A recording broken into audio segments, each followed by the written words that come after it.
4 យ៉ាងដែលអ្នកអាចនឹងមិនទាន់បានដឹងអំពីម៉ាស៊ីនចំហាយទឹកនិងម៉ាស៊ីនបន្សុទ្ធខ្យល់ជំរាបសួរសួស្តីបងប្អូនទាំងអស់គ្នានៅក្នុងដៃរបស់នាងខ្ញុំនេះគឺជាតម្រងម៉ាស៊ីនចំហាយទឹក e-hydrogen ពីខាងក្រុមហ៊ុន Okia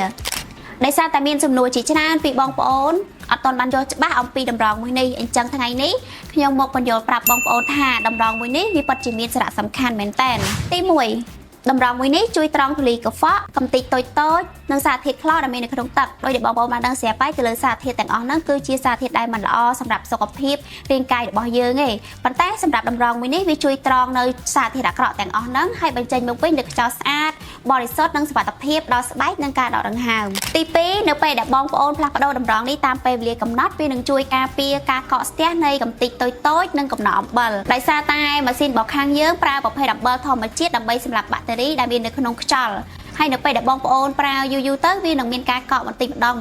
នឹងធ្វើឲ្យម៉ាស៊ីនរបស់យើងនឹងឆាប់ខូចណាមួយការបញ្ចេញមកនៃចំហាយទឹកក៏ល្អដូចមុនដែរជាទូទៅម៉ាស៊ីនចំហាយទឹកនៅពេលដែលវាមិនមានការកកស្ទះវានឹងបញ្ចេញមកជាចំហាយទឹកជាដំណក់តូចស្រាលហើយសព្វល្អអញ្ចឹងធ្វើឲ្យស្បែករបស់យើងនឹងស្រូបបានជាតិទឹកបានល្អមែនតើ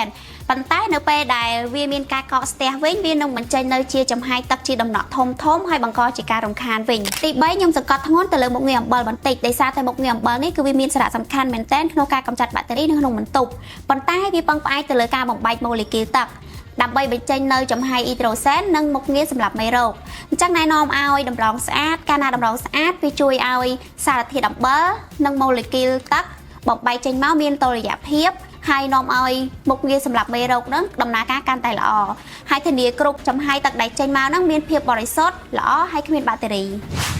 ទី4ប្រសិនបើយើងប្រើតម្រងនេះយូរផ្លាស់ប្ដូរមិនទៀងទាត់ទេវានាំឲ្យមានកំទេចកំណកនឹងវាមានការកកស្ទះហើយធ្វើឲ្យធ្លាក់ចូលទៅខាងក្នុងធុងរបស់យើងនៅផ្នែកខាងក្រោមធ្វើឲ្យគ្មានអនាម័យណាមួយទៀតធ្វើឲ្យបាក់តេរីនឹងវាមានការវិលជុំចុះឡើងកើនឡើងច្រើនពេញនៅក្នុងម៉ាស៊ីនរបស់យើងអញ្ចឹងបើបងប្អូនទិញម៉ាស៊ីនចំហាយទឹកមិនថាប្រេនខាងប្អូនឬមួយខាងប្រេនណាក៏ដោយបើបងប្អូនផ្លាស់ប្ដូរតម្រងនេះមិនបានទៀងទាត់ទេគឺស្មើនឹងបងប្អូនមិនទទួលបានគុណភាពពេញលេញ 100% ទេហើយសម្រាប់ម៉ាស៊ីនចំហាយទឹកខាងប្អូនគឺណែនាំឲ្យផ្លាស់ប្ដូរតម្រងរៀងរាល់6ខែម្ដងជាចុងក្រោយសម្រាប់បងប្អូនដែលចង់ផ្លាស់ប្ដូរតម្រងអាចតាក់ទងមកកាន់ Facebook Page Okia Cambodia ឬទំនាក់ទំនងតាមលេខទូរស័ព្ទ087 57 33 99ឥឡូវនេះកំពុងមាន promotion ពិសេសតម្លៃ$19.99ទិញមួយថែមមួយរត់ឡើងបងប្អូនសម្រាប់ promotion គឺមានកំណត់អរគុណច្រើន Okia